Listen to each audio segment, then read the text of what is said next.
All right, here we are, just getting ready to do a test. I've set up the amp and preamp on top of an old beat up subwoofer that I have that no longer works, but I sometimes use it as a little working stand, and it works good that way. I'll actually probably fix it one of these days, but it's a cheapie, so I'm not really that concerned. So what I've done is I've plugged this thing in. Very simple connections. I just basically went from the turntable here, which is a Thorn's TD150 Mark II. Got it all queued up, ready to play, and I've got it plugged into phono 1, and then I've got line out 1 into the line in on the amplifiers, and then just I pulled the speakers which are hooked up to the speaker box here, and I've only got my HPMs here right now hooked up to it. And so what I'll be doing is playing it through my Pioneer HPMs. And what I've done is, the way this is worked or set up is, I guess what you do is you take your line outs and then you plug them into your into these speaker terminals here, and then that way you can actually get two sets of speakers, and that's why it has the speaker A, speaker B. Right now it's off because I'm actually not using this connection. I may try to check that, I'm not sure. But instead of running it out of this speaker box right now, for now I'm just going to do a sound check and just see what it sounds like. So here's a record. Reason I selected it is I don't usually get a lot of big hits from YouTube on this one, and it's actually a band that a friend of mine at work is the drummer for. A really good band. Anyway, that's my shameless plug for them. But they're on YouTube and stuff. So what I'm going to do is drop the needle. And right now I've got it powered off, so let's power it up. Got the speaker volume turned down. You can hear a little bit of a thunk when you power it up, which is pretty standard with these old amplifiers. And even at low volume, I'm hearing something.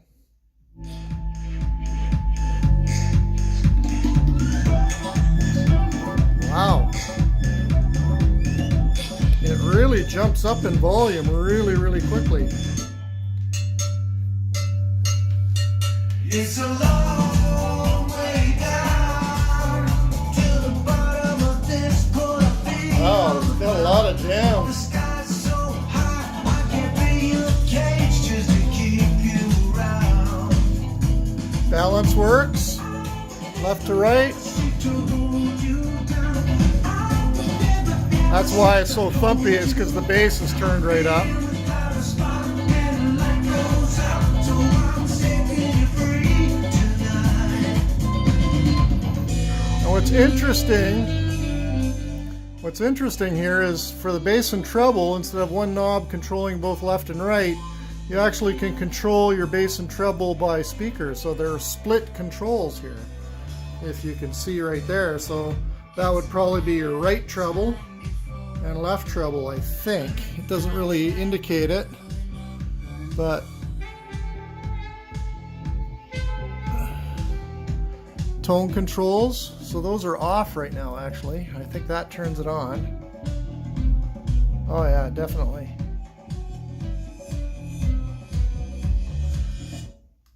Interesting.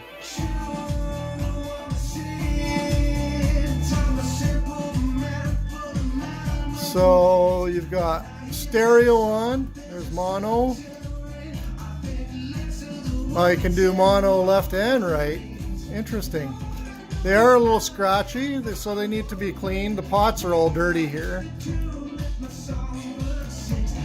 You can hear them scratching, so we'll see what we can do for cleaning that. EPL, I'm not sure what that is. I'll have to read up on that one. Low filters. Low you'd probably be wanting with a turntable.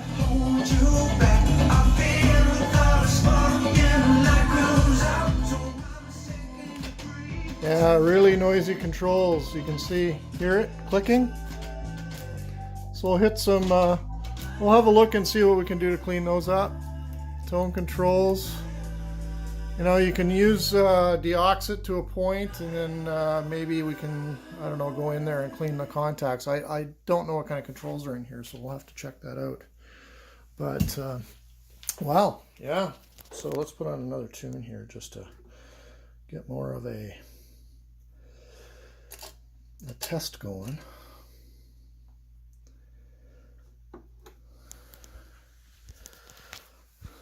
I just can't believe how quickly the volume cuts. So I'm not, it might be the input sensitivity or something like that. We'll have to read up on that a little bit, because you don't want to have you don't want to be at full volume by the time you're at 10 o'clock or whatever. So let's put low filter on.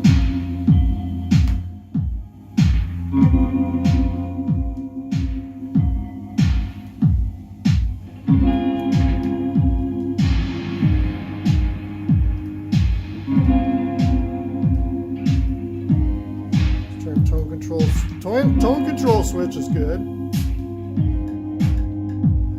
Treble is working great.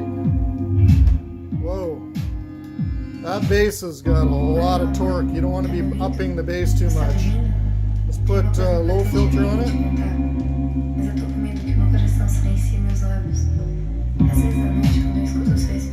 So when I hit the bass, it really extended the woofers on that. So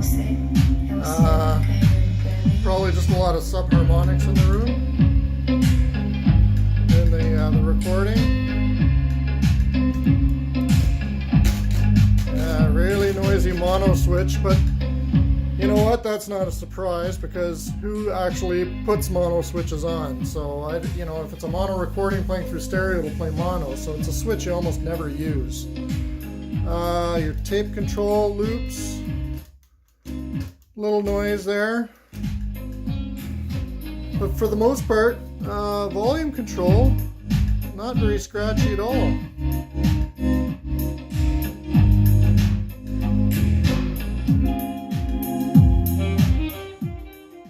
There you go.